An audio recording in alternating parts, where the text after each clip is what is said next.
So, when we talk about healthcare in Africa, we usually hear a lot about big policies and ambitious goals, right? But what if the real problem, the thing that's holding everything back, lies a lot deeper? What if the very foundation needed to make any of those policies work is just missing?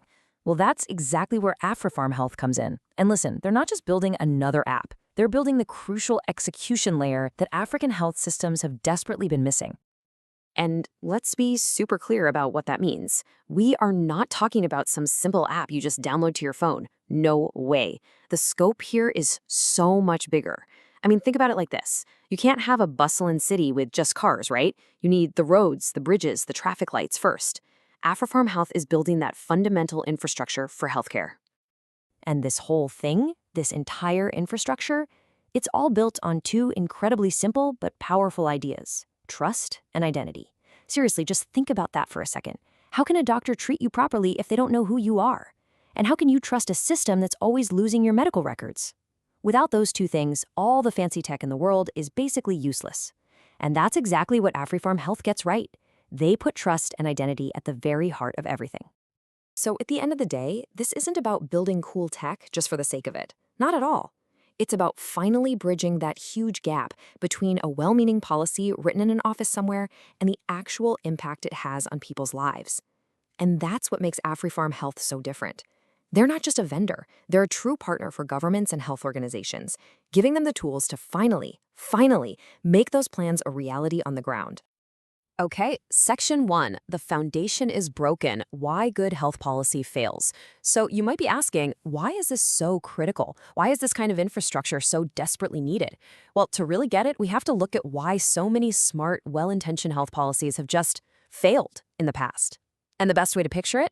Think of a big, beautiful building sitting on top of a fragile, crumbling foundation. So where did things go wrong for so long? Well, for decades, almost every major health policy was built on a few really big assumptions. People just assumed that, patients could be reliably identified. They assumed that critical health data could just flow seamlessly between different clinics and hospitals. And they assumed that people in the community would automatically trust a new program just because it was supposed to be good for them. But the hard truth? Time and time again, reality proved every single one of those assumptions wrong. All right, Section 2.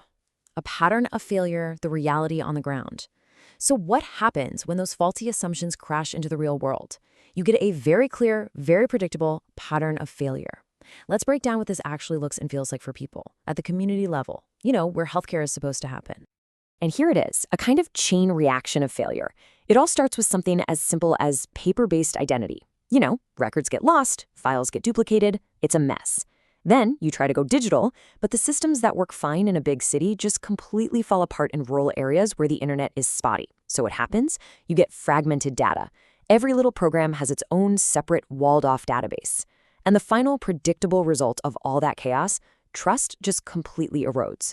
People disengage from a system that constantly fails them.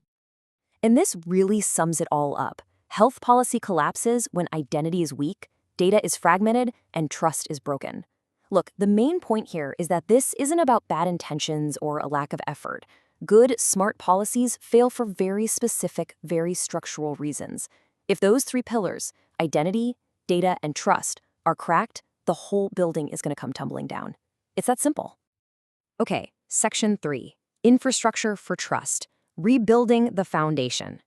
And this is where the whole story changes.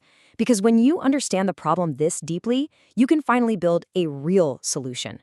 And we're not talking about just patching over the cracks here or slapping a digital label on the same old chaos. No, we are talking about completely rebuilding that foundation from scratch. And this is what the new reality looks like.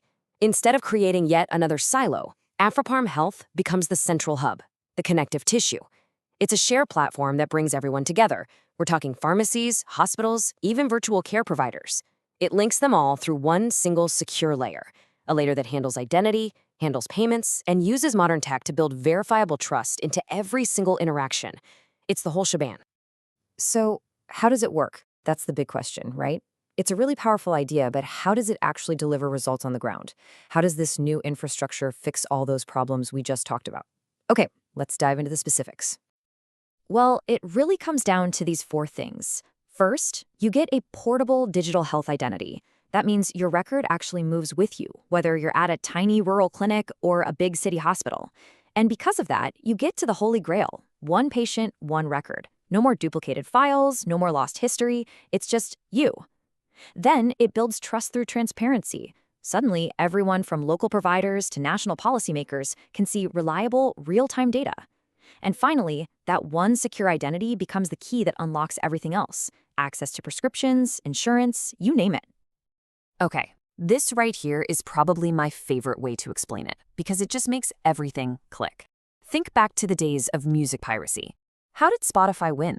They didn't win by scolding people. They won by making legal access easier and better than stealing. AfriPharm Health is doing the exact same thing for healthcare. It's not about forcing people to comply. It's about making it so much easier and so much more beneficial to work inside this one unified system than it is to deal with all the old fragmented chaos. It's a total game changer for incentive.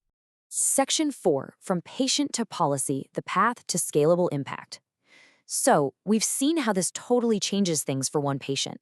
But the really big question is, how does this scale up?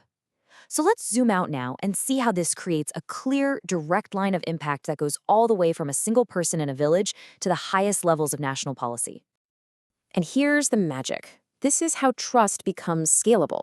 We usually think of trust as this small, local, person-to-person thing, right?